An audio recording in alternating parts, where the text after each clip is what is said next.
Hello, everyone. Thank you for being here today. My name is Sungsook Park. I'm from Climate Kitchen Lab in Germany. Today, I'd like to introduce Jang. Jang is very important part of the Korean food culture. It's more than seasoning. It connects food, tradition, and daily life. Let us begin. I'm based in Heidelberg, Germany. I work with the Korean food and culture and fermentation and sustainable cooking. I organize kimchi workshop and cooking classes and food education for children. Through fermentation, I explore practical ways to live more sustainably in everyday life. My focus is normally simple: how traditional knowledge can support sustainable everyday life today. Now, let us begin with a simple question. What is jang? Jang is the Korean name for traditional fermented soybean condiments. It includes products such as doenjang, soybean paste, ganjang, soy sauce, gochujang, fermented chili paste, and jeonggukjang. These are basic foundation of Korean cooking. They added flavor, depth, and character to many dishes. Before we continue, let us watch a short video. It shows what jang is, how it is made, and how it lives today in Korea. Just 2 minutes. Knowledge, beliefs, and practices related to Jang-Making is a nationwide intangible cultural heritage. Passed down within families, Jang is the basic condiment of Korean cuisine that brings nutritional balance to meals. Making and storing Jang with the utmost care symbolizes the identity of Korean culture.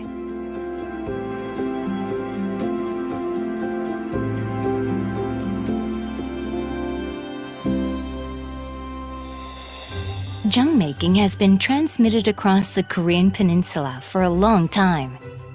It is still actively practiced in villages today and is considered an important annual event. 이 콩이 작고 보잘것없어도 옛날에는 이 콩 때문에 허기도 면하고 단백질도 보충하고 콩만 있으면은 된장, 간장 여기서 다 나오는 거야. 그래서 이게 아주 중요한 거야. To make jang, the main ingredient, soybeans, are harvested beforehand in spring. Throughout summer, seawater is evaporated by sunlight and wind to make sea salt, and the bittern is removed. Chili powder for gochujang is made using fresh red peppers reaped in summer.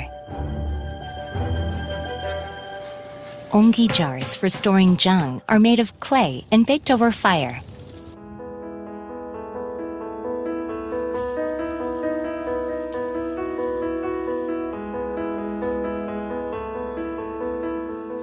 As large portions are made to last more than a year, all family members participate in the making of jang.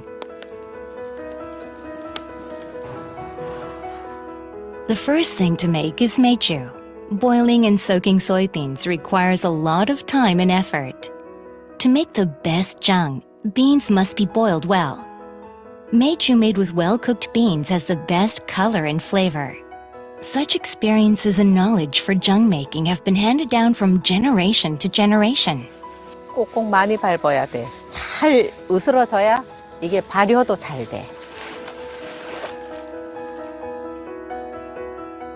Clean cloth is placed in the meju mold, and the mashed beans are shaped into an appropriate size. 이거를 이렇게 하고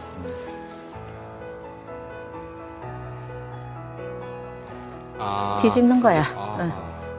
Meju produced by following these steps is an important ingredient for jang. Hay bacillus and Aspergillus oryzae in rice straw act as a fermenting agent for meju. Braiding rice straw and hanging meju with it are tasks that fall on men. Meju is tied with rice straw and hung in a cool place to dry and ferment. After 3 months, edible bacteria that give natural rich flavors will begin to grow. Meju is fermented and brine once more. The liquid becomes ganjang, or soy sauce, and the solid becomes doenjang, soybean paste, when fermented. Jang are then stored in an ongi jar and consumed for years. 단지를 소독하는 거야. 병균이라든지 세균 같은 거를 다 없애고 그러려고 여기 단지를 소독하잖아. The process of making and storing jang demonstrates age-old cultural customs practiced by Koreans. Red pepper and charcoal are put inside the ongi jar, which is tied with gumjul, or a straw rope, to keep evil spirits at bay.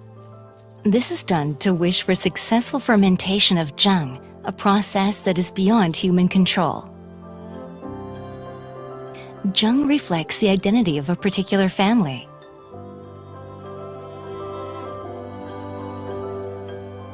All family members take part in making jang, which they share and eat together. Each family's jang is its own and tastes like no other.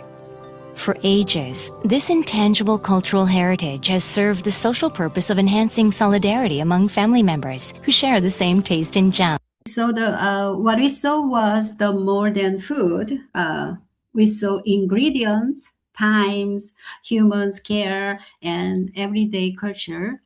This is what makes the Jang special. Now let us look at one of the most remarkable idea of Jang. From one ingredient, many forms can grow. Korea food culture created a great diversity from one bean. Then from one bean, soy sauce and doenjang and gochujang are divided. This is the creative logic of Jang. Even from a one fermented base from meju, Korean food culture developed many different forms. Soybean became meju, meju became many jang. Different jang are combined to create layered flavors. Each product has its own role, texture, and aroma, and culinary use. From one ingredient to the soybeans, endless variation can create. This is the creative logic of Korean bean fermentation. What the Jang method? Jang is the plant-based protein tradition and natural long-term fermentation and connect food and family and seasons. This tradition was recently recognized by the UNESCO. In 2024, Jang-Making culture in Korea was inscribed on the UNESCO list of Intangible Cultural Heritage. This means Jang is not a food, it shared knowledge, community practice, and living tradition. There's also here official source and link, and also QR code. This page explains it is very well and include very many interesting details. Jang also need the right home. That home is ongi, the traditional Korean earthenware jar. For centuries, ongi was used to store and ferment jang. It was a common part of everyday commons home, Koreans' homes.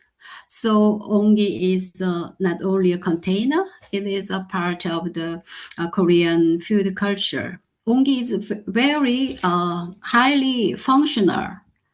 Ongi was more, it helps food breathe, and it protects the contents inside.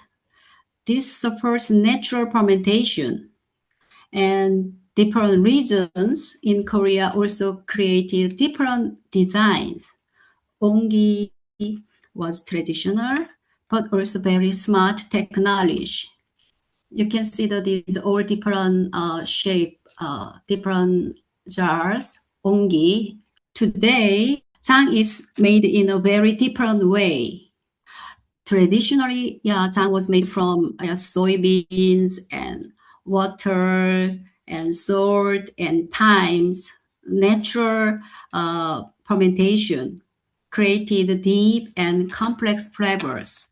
Today, many commercial products are focused on speed, on consistency, and convenience. They may include mixed grains, shorter fermentation, or added ingredients, but they represent different food value. Some families and masters still keep a special form of jang alive.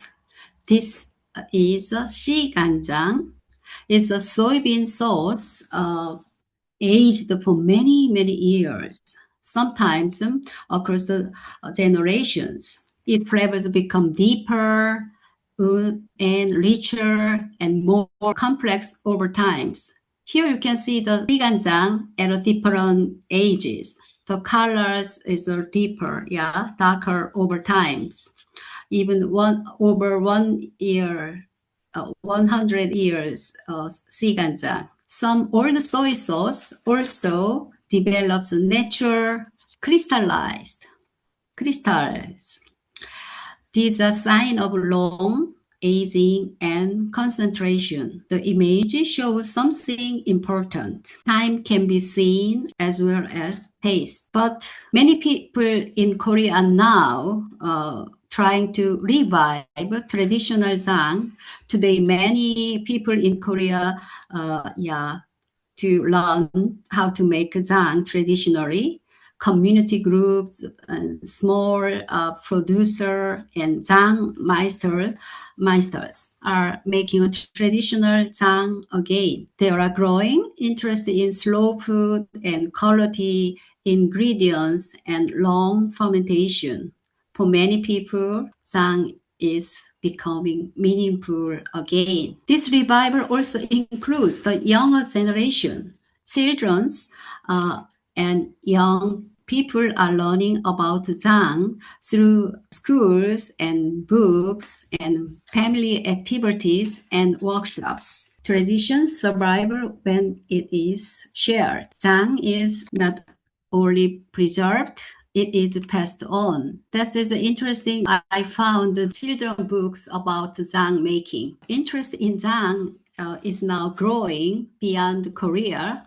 In cities such as Paris, premium jang shops and restaurants and cultural spaces are introducing jangs. People are discovering that jang can also inspire modern cooking. Here, I explore how Korean fermentation can become part of the everyday life in Germany through workshop, cooking classes, and community events. I share practical ways to use these traditional today, and it includes kimchi workshops and seasonal cooking and sustainable food education. Tradition becomes strongest when it is practiced. Here is I would like to share one personal connection. 2 years ago, I returned to Korea and to study Jang-Making. I joined an intensive hands-on courses and learned direct from the traditional Jang masters. That experience continued to shape my work today in Germany. Jang is more than food. It is a living knowledge connecting nature, time, and generations. In the future session, I would have to share more everyday practice and practical application here in Germany. Perhaps we could meet again online or in person this autumn. Thank you. I would be happy to hear your question or comments to sort. Thank you so much, Sungsook. That's amazing. Let's Okay. see if anyone has any questions. Yeah. I have a question, but I want to leave the floor open. I have a question. Thank you. That was really beautiful. Okay. My question is, unless I missed it in the presentation, is this traditionally done at a certain time of the year? Yeah, it is. Yeah. Normally, we produce the Jang-Making from January to March. Yeah, mostly. We prepare all ingredients, salt, uh, water, and some soybeans from the herbs, the fall. Then we start making a meju first in January and or February. That's why when I visited Korea last time, 2 years or less, last year or so, I saw lots of courses from at the community center make this jang. It is hard to make a jang by themselves, but together make a jang is very easier. I want to show that this here is actually on the top of the community center. So they she is I think is a jang making meister, and then these people who lives in the village in the city. This is in Seoul where I live. Yeah. So then in January, they make this block, meju, then water and this and salt and together in ongi, all of them put it. Then after 3 months, meet again, and then they make it turn into a soy sauce and doenjang. Here you can see the shown. There is a liquid will be a soy sauce, and the other solid part is doenjang. So they put their own soy sauce or the doenjang in a jar. Thank you. Sungsook, I was never in Korea, unfortunately, but is it a lost knowledge and revived again, or is it still, I mean, because you're saying there are a lot of commercial products available, is it people have lost the knowledge, or they have no time anymore, or is it in the countryside stronger doing by families, and in the cities more consumed by supermarkets, or that's why I'm curious. Basically, traditional homemade jang, it takes lots of time. Yeah, but that's why, and also it's hard to put these jars in at home. So most people live in an apartment. They don't have any spaces to put it there. Yeah. So that's why easily young people or lots of people buy these commercialized handmade jang. That is the different. So it's not this how can I say, but different taste, and it's not really good fermented naturally. Originally, jang should be made of just 100% soybean and pure water and salt. That is the original. But the other things, the commercial one, just 10% of soybean or something added others grains and wheat meals or something like that, and even other flavor too. But I'm happy for people to revive, to experience these Jang-Making meister, or at the school, even have experience for kids. It's really, I'm happy to happening these things. Yeah. Is it possible to make it using edamame, special soybean variety? Has someone tried to do that? Not usual soybean varieties, but edamame. That is possible. You know, in Korea, lots of people try to other beans, something like even red bean, also black ice bean.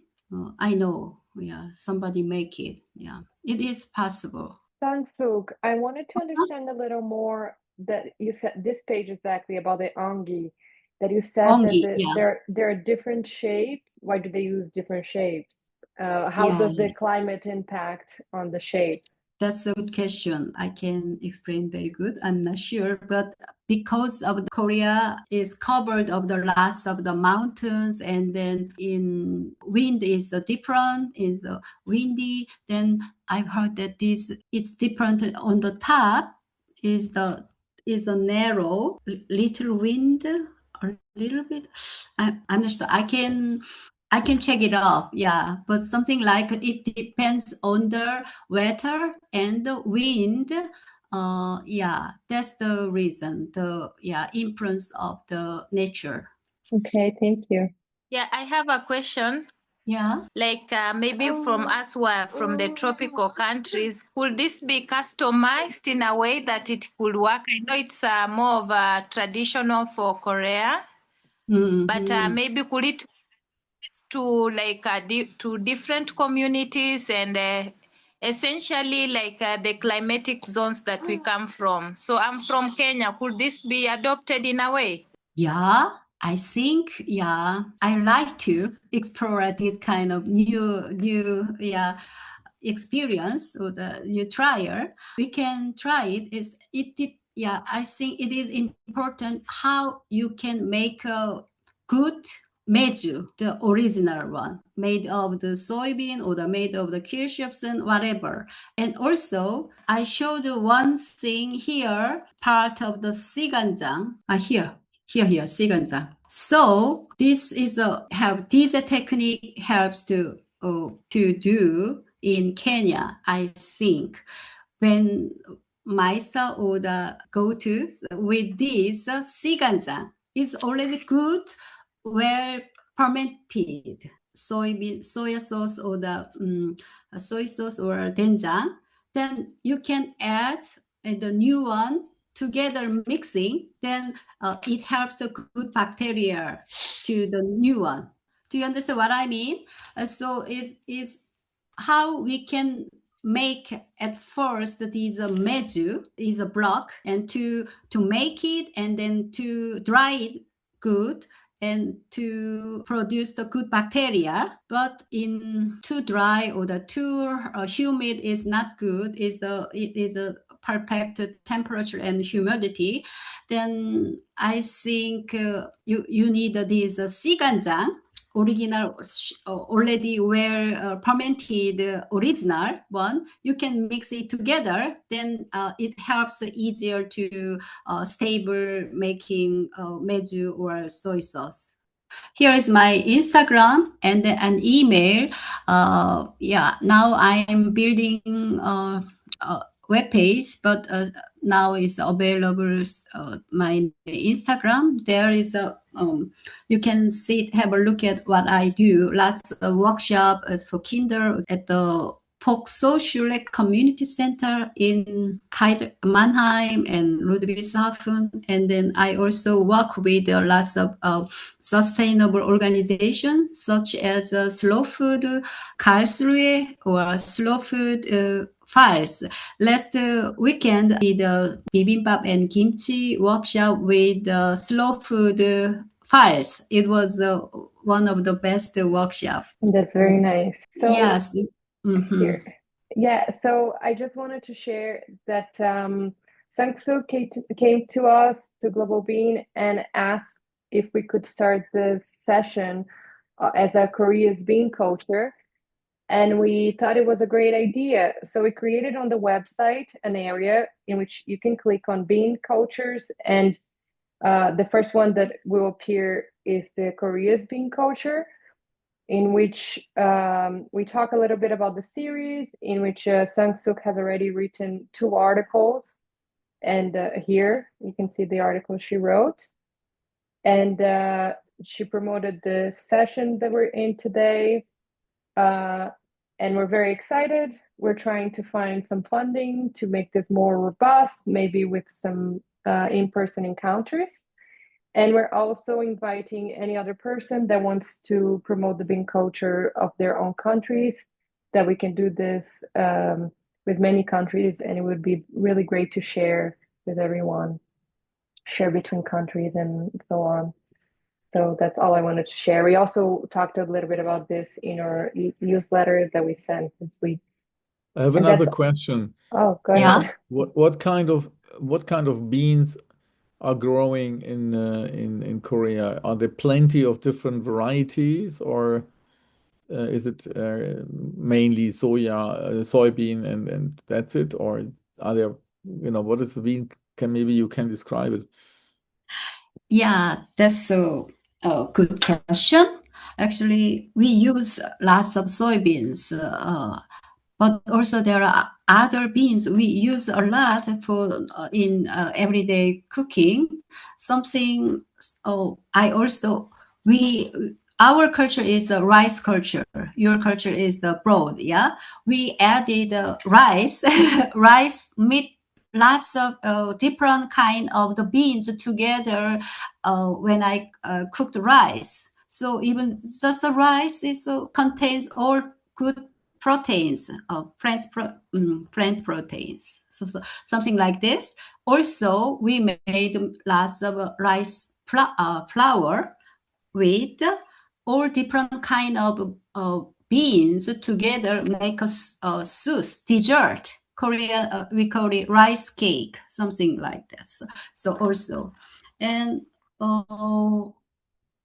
lots of, yeah, and also maybe if I have a chance to ask him, who is expert is about, he collected all original Korean traditional bone, unique bone. So I have met him at the forum. So I want to contact him to give us some presentation. He has a really good, lots of all different kind of beans, sort of beans and genes, or something like that. Well, that was great. Thank you so much, Sungsook.